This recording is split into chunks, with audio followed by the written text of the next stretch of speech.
Matchday week off? Yeah, it was enjoyable. I think the players enjoyed the break as well, so really looking forward to playing again now. Are they a bit more rested?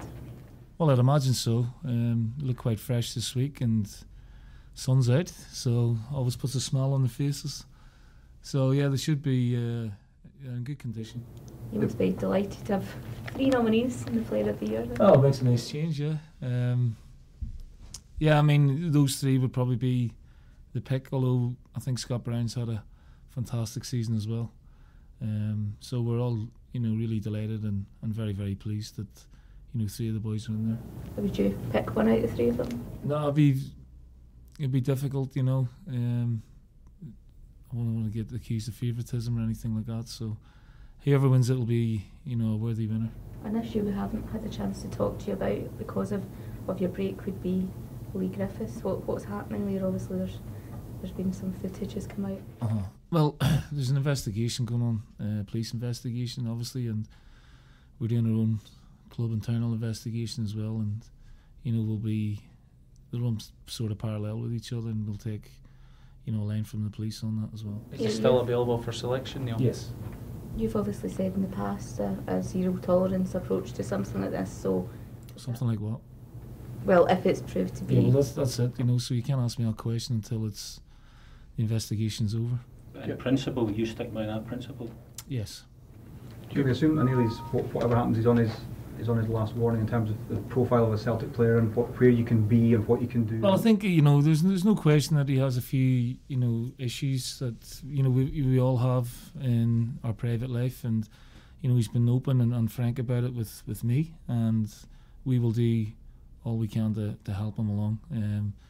He knows now that there's a responsibility to the way he behaves. Obviously, I think at times he does get antagonised by people, and at times he has to just learn to take a big deep breath and walk away, and sometimes that's not the easiest thing in the world to do. That can be the hardest thing, can it? Absolutely, yeah. And I know from my own personal experiences that I've been in that position myself, and it is difficult, but it's something that when you're a high profile player that you have to learn to deal with, and particularly in Scotland, where it's very, very intense, the scrutiny that you're under.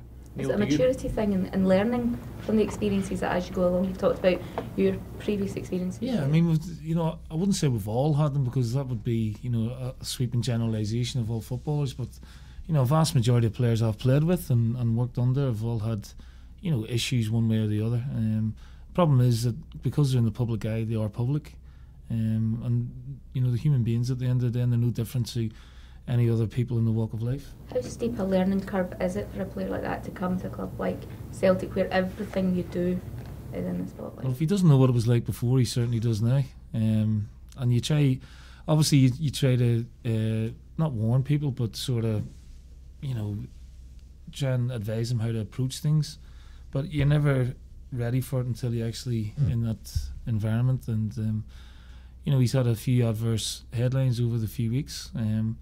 But he's our player, he's my player, and if there's a part of re-education or educating him the right way, then we will do that. He is our responsibility as well. I think he's a fine player. I think coming here is an oasis for him, to get away from things for a little while, and I've got to manage him the right way, and that's what I intend to do. Given the reaction to some before he joined and the stories in the past, did you always at some point think something like this might appear in the paper, whether it's correct or not correct, that people would be there to try and say, look what he's done? Yeah, and I've been there myself. I've had plenty of controversies myself. I know that some things are true and some things are not true, and some things are blown out of proportion. So when you're in the quiet of a room and you sit down and you talk things through, then you can see a clear sort of line ahead for him, and that's what we're actively involving and doing at the minute. Do you have a go at him, Neil, or do you put the arm around the shoulder? Well, that's between me and Lee. That's my management. There are things that I'm not happy about, and there are things that I do have sympathy with him over as well. Is it a difficult balance to find at times in certain cases? Well, every player has his own. You have to take every player and every case, or whatever you want to call it, circumstance on its own individual merit. So there are ways of dealing with it and varying ways of of handling things, and I'll do the best I can to get him, on a consistent basis, making the headlines for the right reasons. In terms of his talent, is he flourishing? Is he as good a player as you thought you were getting? Yeah, I mean, in terms of his talent, he's got a lot more to come. I think we got him at a good age. I think he started his Celtic career very well. I think he's settled into the squad very well, and I think we'll probably see the best of him or more of him next year, rather than this year, because he's come in. He's had a few wee niggles along the way. But his goal scoring record already is pretty good. Have you spoke to Peter or the board about what might happen in the event of this investigation? No, I've spoken to Peter about what's going on, and Peter's spoken to me about it, and we'll deal with it as it comes. Will he leave the decision to you, or will you be guided by Peter or the board? Well, both make a joint decision, I'll imagine, on it. We'll talk it through like we always do with every sort of situation that crops up, and we'll deal with what we think's the best for Celtic, and we'll deal with the best way we think's best going forward. You talked about him being here for next season. Are you confident that will be the case, whatever way it goes, that he will still be a Celtic player? Neil, Chris Collins was talking about contracts yesterday, and there's been links with Leicester. Is this something you're keen to get him again? Look, it's just speculation, honestly. I can't comment on it. I am sure there are a lot of clubs would like to have Chris. He's had a fabulous couple of seasons now. In fact, 3 out of his 4 seasons he's been magnificent for us. And he's playing probably the best football of his career. And I saw some of his quotes yesterday, saying that he's really happy here and wants to stay on, and that's a novelty these days. So we'd be very happy for him to stick around. When he says he wants to stay, how much and how many players do you need in then to give the Champions League a good go? Plus, I don't know. Players? I mean, it's all right. Setting targets, and we have options on looking at players. I don't know is the answer. I'd like to maybe bring 3 or 4 in. There will be players, I'm sure, leaving, and they have to be replaced. But I can't give you a specific number, and whether we can do deals or not for players that we like as well is another thing. So we're too far back at the minute to say I need these many players. I don't know is the answer. Is it difficult as well because European football never seems to stand still? It all seems to improve and progress. Yeah, but I think we've improved and progressed, and I think we are improving, and I'm pretty happy with what I'm seeing now, particularly the latter half of the season, in terms of the squad sort of shaping up again and going forward. We're playing some brilliant football, really pleased with performances since the turn of the year, and that augurs well for the future. When you look towards Saturday, then there was a thought at Dundee United they had more to play for, but Celtic were very, very good that day. Is it that the standard they've set in terms of now and then of the season? We'll adopt the same attitude. We want to finish the season strongly. There's individual players have targets.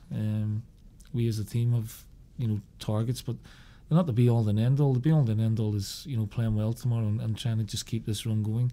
We've had 1 defeat in 33 games, is it? 33 games. So we'd like to finish the season with just that 1 defeat on our record. The last few games at Fir Park have been fairly entertaining ones. Well, we played particularly well on the Friday night game. We were very, very good, and if we can replicate that, I'll be delighted. Motherwell have their own agenda. They're still going very well. They've had another great season. Good side with a good manager, and Fir Park's always, tough venue to go to. I'm looking forward to it. I hope the weather's like this, and I'm sure we'll bring plenty of supporters, so the atmosphere should be as good as it was at MATCHDAYS a fortnight ago. The Player of the Year nominations are obviously out. Neil, the Manager of the Year nominations aren't out yet, but would Stuart McCall be someone who would you'd think be up in that list? I'd imagine so, yeah. I think he's had to cut his budget again, and he lost some really important players, Higdon, Chris Humphrey, Darren Ronaldo, the goalkeeper, who were big players, and for them to be challenging again for second place when you look at the budgets of other clubs around, I think he's done a terrific job. In terms of the young player, Neil, can we expect to see big Celtic players in there next season? Well, I hope so. Dundee United have dominated that category this year. Got some very good young players, but you've seen the Fishers and the Hendersons come through this year for us, and you know, I'm hoping that maybe Owen O'Connell maybe blood a couple more before the end of the season. But you know, there's plenty of time for that yet. If Hamilton or Falkirk are promoted, or maybe both, they'll be allowed to play with artificial pitches in the Premiership. Is that something you're in favour of, or are you against that? Not in favour of it, but I don't have a major problem with it either. You know, if you look at the surfaces these days, they're, you know, almost a replica of grass. Sometimes even better, and suit us better as well, because you know, they're pretty flat and run true. And we've been used to that now and accustomed to it with a lot of the Champions League qualifiers, and even in our own experience in the Champions League in Moscow, you know, we played on an artificial surface, so it's not a big issue for me, no. Georgios Samaras signalled his intentions yet? Not yet. Nothing yet. Keep trying, Ron. Got to go to the end of the season, I take it. Looks that way. Okay. Any injuries, Neil? Injuries? Darnell Fisher had a little bit of surgery on the knee, so he'll be out for maybe 3 to 4 weeks. Mika Lustig is back in training, so we're hoping he'll be in the squad, but probably too early for him tomorrow, and in the contention for next week. James, Charlie, Adam, we're hoping they'll all train next week. And Dirk will be maybe another week or two as well. Beaton, another week or two.